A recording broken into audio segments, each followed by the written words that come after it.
అల్లు అర్జున్ కు BJP BRS support అట. BRS వాళ్ళు సపోర్ట్ చేస్తున్నారు. మరి ఇంత చెబుతున్న వాళ్ళు మరి అల్లు అర్జున్ గారి ఇంటి మీద దాడి జరిగితే ఎవరు పరామర్శకి వెళ్ళలేదేంటి పాపం?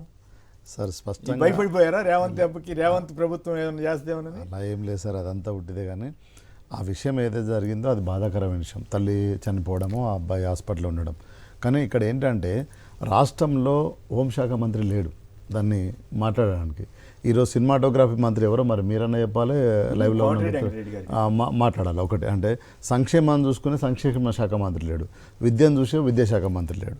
ఇదన్నీ కూడా ఎవరి దగ్గర ఉన్నాయంటే మన రేవంత్ రెడ్డి గారి దగ్గర ఉన్నాయి. నేనేమంటున్నా అంటే ఇష్యూ జరిగింది, యాక్సిడెంట్ అనుకోకుండా జరిగింది. స్పష్టంగా ఎనీ యాక్సిడెంట్ అనుకోకుండానే జరుగుతుంది. అది అందరూ బాధాకర విషయమే, అందరూ దానికి బాధపడాల్సిందే. కానీ దాని కంటిన్యూషన్టీ ఏం చేయాలి? ఈరోజు కేసులు పెట్టినరు, దాని జ్యుడిషియల్లో ఉంది. జ్యుడిషియల్లో ఉన్నాక రేవంత్ రెడ్డి గారు ఎందుకు మాట్లాడాలి? ఆయనకు ప్రశ్న ఎందుకు అవకాశం ఇవ్వాలి అసెంబ్లీలో? సార్ ఫస్ట్ అక్బరుద్దీన్ ఓవైసీ ప్రశ్నలు మాట్లాడితే అవకాశం ఇచ్చిందే అసెంబ్లీ కదా. సో ఇచ్చి దాన్ని అంత దూరం మాట్లాడాల్సిన అవసరం ఏముంది ఈరోజు? సో నేనేమంటున్నా, ఇదంతా ఏమవుతుందంటే ఇంతకుముందు బీజేపీ మిత్రుడు మాట్లాడినట్టు రాష్ట్రంలో చాలా సమస్యలు ఉన్నాయి సార్. ఇప్పుడు రేవంత్ గారు చనిపోవడము బాధాకరమైన విషయము, అందరూ ఎవరు కూడా దాన్ని యాక్సెప్ట్ చేయరు. అది యాక్సిడెంట్ జరిగింది, ప్లాన్గా జరగలేదు. సో అక్కడ ఏం జరిగింది అనేది పోలీసులు ఇన్వెస్టిగేషన్ చేయాలి. ఇన్వెస్టిగేషన్ రిపోర్ట్ మీద కోర్టు జడ్జిమెంట్ ఇవ్వాలి. అది పోలీసు కాదు, నా గవర్నమెంట్ కాదు.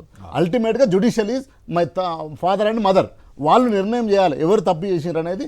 అది ఫైనల్ జరుగుతుంది. అది జరగకుండా పోలీసు వాళ్ళే ప్రెస్ మీట్ పెట్టడం, రేవంత్ రెడ్డి గారు ఇమ్మీడియట్ ఢిల్లీలో స్పందించడం, దాని తర్వాత ఇమ్మీడియట్లీ అసెంబ్లీలో మాట్లాడడం. అసెంబ్లీలో ఏం మాట్లాడాలి సార్? ఈరోజు 49 మంది విద్యార్థులు మన బిడ్డలు చనిపోయారు, ఈరోజు రైతులు చనిపోతున్నారు. మీరు ఇచ్చిన 6 గ్యారంటీలు ఉన్నాయి. ఇవి అన్ని చర్చ కావాలి సార్. ఇవన్నీ చర్చలు లేకుండా ఓన్లీ ఆయన మీద అంత తీవ్రంగా ఒక ముఖ్యమంత్రి సార్, మనందరికీ ముఖ్యమంత్రి ఆయన, ఓన్లీ కాంగ్రెస్ పార్టీకి ముఖ్యమంత్రి కాదు, ఈ రాష్ట్రానికి ముఖ్యమంత్రి ఏం తండ్రి స్థానంలో ఉన్నాడు. ఇక్కడ ఉన్న సమస్యలు ఏంది? వాళ్ళు 6 గ్యారంటీలు ఇచ్చిండ్రు, అవి ఎంతవరకు అమలైనాయి? ఇవి చేయకుండా ఈరోజు అల్లు అర్జున్ ఎవరు సార్? అల్లు అర్జున్ ఒక నటుడు, ఒక ఎంటర్టైన్మెంట్ ఒక నటుడు. ఆయన మీదకి ఈ పాలిటిక్స్ అన్నీ ఎందుకు డ్రైవ్ అవుతుంది అనేది ఇక్కడ ప్రశ్న సార్. అసలు ఉత్పన్నం కావాల్సింది ఆ ప్రశ్న.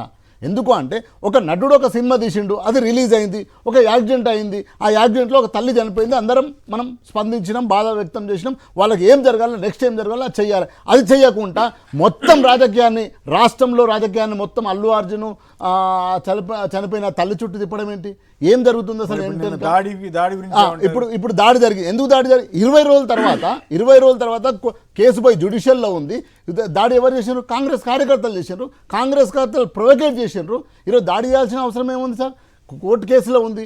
ఓయూజేఏసీ అంటే కదా మీరు కాంగ్రెస్. అదే నేనేమంటున్నా, ఓయూజేఏసీ వాట్ ఎవర్ చేసి. ఇప్పుడు సార్ ఎవరు దాడి చేశారు? బీజేపీ దాడి చేయదు, బీఆర్ఎస్ దాడి చేయదు. మరి ఎవరు దాడి చేస్తారుగా? ఉన్నది కాంగ్రెసే కదా. అవునన్నా కాదన్నా మనం మాట్లాడుకోవచ్చు, ఏదో చర్చలో గెలవడానికి అంటే నేను ఏమంటున్నా అంటే ఇదంతా కూడా స్పష్టంగా రాష్ట్రంలో డైవర్షన్ పాలిటిక్స్ నడుస్తుంది.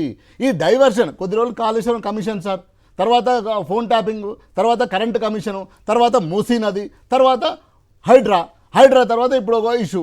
ఈ ఇష్యూస్ జరుగుతున్నాయి తప్ప మీకు మంచి మ్యాండేటరీ అధికారం ఇచ్చిండ్రు, 64 సీట్లు ఇచ్చిండ్రు, ఒక ప్లస్ ఒక సిపిఐతోనే 65 ఇచ్చిండ్రు. మీరు ఇచ్చిన గ్యారంటీల మీద అమలు చేయాలి. మరి అట్లా అనుకుంటే ఈరోజు ఓటుకు రెడ్ హ్యాండెడ్గా దొరికి నువ్వు చెర్లపల్లి నుంచి ర్యాలీ వస్తుంటే ఎంతమందికి ఇబ్బంది అయింది? మీ గురువు గారు నువ్వు కలిసి ఓటుకు దొరికిరు కదా చంద్రబాబు నాయుడు. మరి దాన్ని కుట్ర అయితే ఇప్పుడు అంటే వీడియో తీసేయడం కుట్రన్నా, బ్యాగులు కూడా కుట్రన్నా, అక్కడ బ్యాగులు చేసేది కూడా కుట్ర. నేనేమంటున్నా అంటే మీకు మంచి అధికారం ఇచ్చిండ్రు, ఇచ్చినాక మీరు పరిపాలించకుండా ఈరోజు సార్ లాస్ట్ అసెంబ్లీ జరుగుతుంటే ఎల్బీ నగర్లో 2 మహిళల పైన అత్యాచారం జరిగింది. ఈరోజు 100 మంది మహిళల పైన అత్యాచారాలు జరుగుతున్నాయి. క్రైమ్ రేటు నిరుడు 2500 కేసులు ఉంటాయి, ఈరోజు 35,000 కేసులు అయినాయి. ఈ 30,000 క్రైమ్ గురించి నువ్వు మాట్లాడకుండా ఇప్పటి వరకు మంత్రులు సార్, మాజీ మంత్రి హరీష్ రావు గారు వెళ్ళి నిమ్స్లో పిల్లలు వాంకిడిలో పిల్లలు చనిపోయి ఇబ్బంది పడుతున్నారు. ఒక అమ్మాయి చనిపోతే అప్పాలు తింటే వాళ్ళకు అనారోగ్యం, అప్పాలు అందరం చేసుకోము సార్ ఇళ్ళల్లో మన పండుగలకు. మీరు ఇష్యూస్ మీద మాట్లాడకుండా అల్లు అర్జున్ ఎవరు సార్? అల్లు అర్జున్ ఒక నటుడు, ఆయన చుట్టూ ఎందుకు పాలిటిక్స్ చేస్తున్నారు? సమస్యలు ఉన్నాయి. ఇప్పుడు మిత్రులు అన్నట్టు ఈరోజు వరంగల్లో 3 రైతులు చనిపోయినారు, అక్కడ మంత్రి కొండ సురేఖ పోతుందా? ఇప్పుడు ఆడికి పోవాలి కదా. సో నేనేమంటున్నా, ఇవి మీరు ఇచ్చిన హామీలను అమలు చేయకుండా డైవర్షన్ పాలిటిక్స్ చేస్తున్నారు. డైవర్షన్ పాలిటిక్స్ కాకుండా ఇటు ఓయూ విద్యార్థుల నుంచి అదేవిధంగా ఎవరు ఏసీపీ ఆయన ప్రమోషన్ కావాలన్నా మరి ఆయన ఉద్యోగం తీసుకోవాలి. ఎవరు తోలు తీస్తావు? ఎందుకు తీస్తావు? నువ్వు చిన్న సినిమా ఇండస్ట్రీ చుట్టూ పాలిటిక్స్ ఎందుకు చెప్తున్నావు? ముఖ్యమంత్రి అంటే ఎక్కడ సార్? ముఖ్యమంత్రి అంటే 4 కోట్ల ముఖ్యమంత్రి. ఆయన ఒక నటుడు, ఓ సినిమా తీసుకొని నడిపించుకునేవాడు. ముఖ్యమంత్రి ఎందుకు రెస్పాండ్ కావాలి? అక్కడనే అందరూ బాధపడుతున్నారు, అక్కడనే ఏదో కుట్ర దాగి ఉందని చూస్తున్నారు. తర్వాత ఇంకో విషయం సార్, ఆయన నా వ్యక్తిగతం మీ వ్యక్తిగతంగా పరామర్శిస్తాం సార్, నాకు జ్వరం వస్తే మీరు వస్తారు, మీకు జ్వరం వస్తే నేను పోతా, అది ఎవరు కాలు ఇరిగింది చెయ్యి ఇరిగింది ఏంటి సార్ అట్లా అంటే మరి చెర్లపల్లి జైల్లో నుంచి నువ్వు పోయిన స్వాతంత్ర పోరాటం సాధించిన పోయినావు అనే దగ్గరికి వచ్చినా మొత్తం ఈ దేశంలో ఉన్న మొత్తం ఈ రాష్ట్రంలో ఉన్న 2 రాష్ట్రాల నాయకులు మీ నాయకులు వచ్చారు కదా, అప్పుడు నువ్వు స్వాతంత్రంలో పోరాటం చేసి పోయినందుకు పోయినావు అని జైలు వచ్చిరని పరామర్శించడానికి కాదు కదా. సో ఎవరి వ్యక్తిగతం వాళ్ళది. అంటే దాన్ని కూడా ముఖ్యమంత్రి గారు మాట్లాడడం అనేది బాధాకర విషయం. వచ్చింది సినిమా ప్రముఖులంతా వెళ్ళారనే కోపం. సార్ సినీ ప్రముఖులు అంటే ఇప్పుడు సార్ మనం అంతా జర్నలిస్టం అనుకుందాం, జర్నలిస్టం అనుకున్నప్పుడు మీరు జర్నలిస్ట్ నేను జర్నలిస్ట్ అన్నప్పుడు మీకు ఏమైనా ఇబ్బంది జరిగినప్పుడు నేను వస్తాను సార్, అది నా కట్టసి అన్న లైను నా రిలేషన్షిప్, అంతేగాని ఆడిపోవాలనేది వాళ్ళ వ్యక్తిగత విషయం కదా సార్. అంతేగాని ఇప్పుడు నువ్వు దానివల్ల ఆయన ప్రభుత్వానికి అప్రదిష్ట వచ్చిందని ఫీల్ అయ్యారేమో సార్. అప్రదిష్ట సార్ మనం చేసే చర్యల పైన ఏదన్నా ఇప్పుడు 1 year అయింది సార్, వాళ్ళే 100 రోజులు పెట్టుకున్నారు టార్గెట్, 6 గ్యారెంటీలు పెట్టుకున్నారు సార్. ఎంతవరకు అమలైందో ప్రజలు చూస్తున్నారు కదా సార్. ఇప్పుడు నేను కాసేపు మాట్లాడతా, కాంగ్రెస్ మిత్రుడు కాసేపు మాట్లాడతాడు, ఆయన నా మీద గెలుస్తాడు, నేను ఆయన మీద గెలుస్తా, ఇది కాదు కదా. కానీ అల్టిమేట్గా ఏంది ఈ రోజు మీరు ఇచ్చిన హామీలు ఎంతవరకు నెరవేరినాయి అనేది చూస్తారు కదా సార్. కాబట్టి నేనేమంటున్నా స్పష్టంగా కాంగ్రెస్ పార్టీ డైవర్షన్ పాలిటిక్స్ వైపు పోతున్నది. ఈ డైవర్షన్ పాలిటిక్స్ ప్రజలు డైవర్షన్ పాలిటిక్స్ ప్రయోజనాత్మకంగా తమకు తెలివిగా ఉపయోగపడేలాగా చేసుకోవాలి కానీ కాంగ్రెస్ కి నష్టం వచ్చేటట్టు ఎందుకు చేస్తుంటారు? తెలంగాణ ప్రజలు చాలా విజ్ఞులు సార్, ఉద్యమకారులు, ఉద్యమాల నుంచి వచ్చిన నాయకత్వ ప్రజలు. సో మీరు ఎందుకు అల్లు అర్జున్ చుట్టూ తిప్పుతారో 4 రోజుల నుంచి అర్థం చేసుకోరా సార్? ఆ మాత్రం 4 రోజుల చుట్టూ తిప్పుతారా సార్? అట్లంటే 49 మంది బిడ్డలు చనిపోయింది సార్, మరి వాళ్ళని ఏమన్నారు సార్? వాళ్ళ కడుపు పోతా కదా సార్, వాళ్ళ దగ్గరికి పోయిరా సార్ మీరు?